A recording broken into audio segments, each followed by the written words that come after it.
Okay, guys, I'm sorry about the delay. Of course, you guys didn't notice the delay. I'm playing with this camera, which I can't stand. If you leave it on pause too long, it'll cut you off totally. Well, we've been playing with the smaller ones. We're going to play with a couple of bigger ones here real quick. It's going to rain on me, I think, before I can actually go through everything. I'm sorry, that's the air conditioner coming on outside. Before I can go through everything this light can do. I brought a light out here with me. It's a Rufus. It's not the one with the 45-degree angle head, which I did actually have a couple of those, and I gifted both of them. I work in I'm a mechanical technician is what I do, and those guys need them as much as I do. I've got lights everywhere. This is a Rufus KR20, and I've got it turned on its highest setting. That would be what you would call a turbo for this light. Now the mist is out here. I'm sorry. Let's see if I can get close enough to these woods to where I kind of hold down on that mist a little bit, and maybe you can see just how much that light reaches. I mean, I love this little light. I take it all over the place. Now, I'm not zooming in or anything. That's just a light. Now, you keep that in mind, and I'm gonna keep it in my hand, and I'm gonna get my other little friend here, this Fenix, and it's already set to low. It's lowest mode. Bottom button, power button. Press and hold it for about half a second. They say half a second. It's somewhere, I don't know, right at half a second. Press and hold it for that power button for a half a second. It'll come on. That's its lowest setting right there. To cycle through from its lowest to highest, that would be what they call eco. Press that same button again, but this time don't hold it that. If you hold it that half a second again, it'll turn off just like that. Press and hold it that half a second, get it to come on. Then just a quick click, there's your next one. That would be low. Now, let me try to hold this camera still here. Now you see, we can see the tree I was shining at a minute ago, but we're only on our second setting. One more click. That would be medium. That's not high, that's medium. We can actually see beyond that tree. I'm trying to see if I can find a spot to shine even deeper, because it's about to get really bright. One more click, that's high. That's not its highest setting, but that's high. This ravine, by the way, you can't tell because of that foliage right there, but that ravine's about 40 feet down.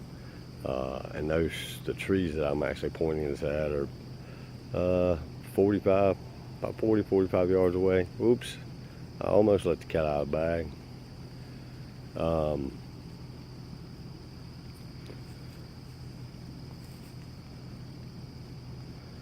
One more setting.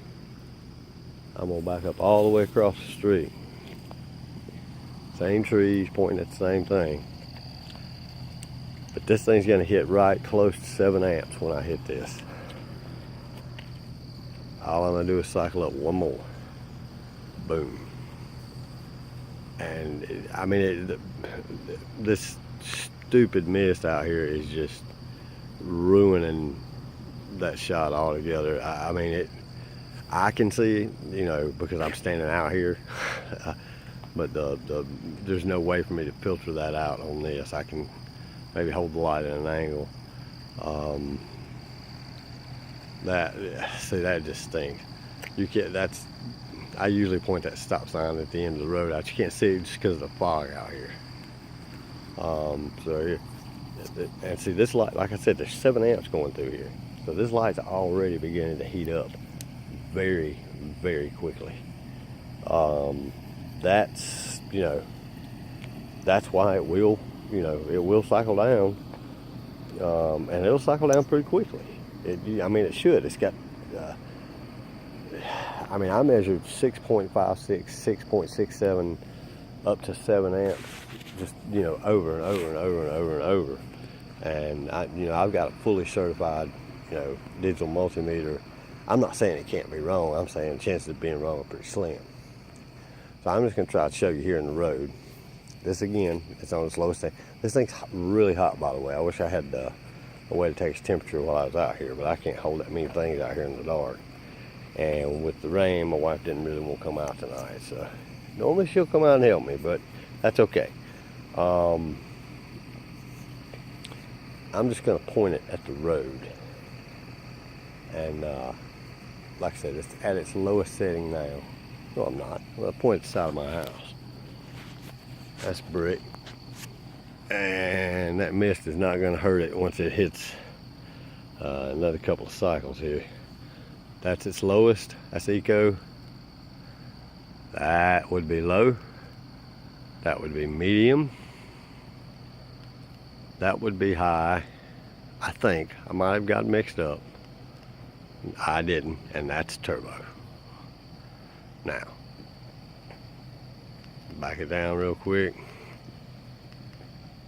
I'm back up in medium. That's medium, and I'm backing up all the way across the street to where I'm about 40 yards or so. No. Yeah, probably more like 45. One more bump, watch it. I mean, it just, pow. Now, here's the comparison I promised you. If I can hang on to my, this light gets really, with that many amps running through there on turbo, it gets hot quick, really quick. Here's the Rofus. I'm going to take this light out of the equation. Now you see that Rofus got a much tighter beam, but in comparison to light, I mean there is no comparison. I'll point them at the road for you. There's a Fenix. I can't even get the whole thing in the picture. There's a Fenix on turbo right in front of me, pointed straight at the road. That's an extremely bright light. There's the Rofus on its high setting.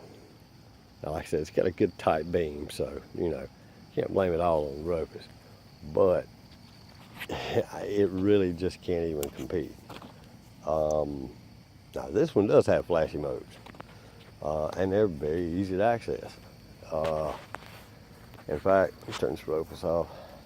If you need a flashy mode, strobe or an SOS, instead of using the power button, you know, press and hold it half a second, turn it on. Instead of using that, just press and hold the mode button for about half a second. And that strobe, if you'll watch it, it's pretty wicked and fairly bright. Click that same button one more time and it'll go to an SOS mode. Those are the only two it has. Click it one more time, it goes straight back to it. Now if you want to come out of that, just click the power button below it, and whatever setting you had that was last memorized by that button, that's where it'll stop. Like I can run it up to that's high, and then I can just pop the mode button. Just use, if it's on, if the light's just on, just reach up there and click it. You know, like you're cycling through modes, and it'll come straight on. Click it again, it'll go to SOS. Again, you'll go back to that bright strobe. Then hit the power button below it. Stops right back where it was. One more click, and you're lighting up the world. Now it will, I'll be honest with you, I measured they actually tell you up front and in the directions that it will not achieve its turbo mode with any other 26650 that they know of. Well, every one that I have, I've tried, and I've got some that I thought were the best. If any of you guys figure out who made this 26650 sale for them, let me know, because I'd like to get me about a dozen of them. I actually tried to put it in my Emelet D35, or not my D35, my D70, because it's got the same emitter in it. I was really curious to see just how much juice it could pump out of that. If it's, you know, between 6 and 7 in this, I want to see that. The spring's too tall in the bottom of the battery tube. Wouldn't do it. I've got one that I've got a DN35 that I don't even talk about or tell anybody about. My plan was to Frankenstein it and see just what I could do with it. I may take a little bit of that spring out, or at least bend it to a point that it'll lay down a little bit and put this this cell that came with this Fenix in there just to see what happens. I tried every cell I had and none of them would hit the turbo mode in this Fenix. The measurements of the length, I think it was 70 plus millimeters long, and 26.6 like it's supposed to be round, but a little longer than most. So it just, most of them, well, none of mine. I had one convoy, that X3, it would, but the way that's set up, you're gonna get 3.08 amps no matter what. So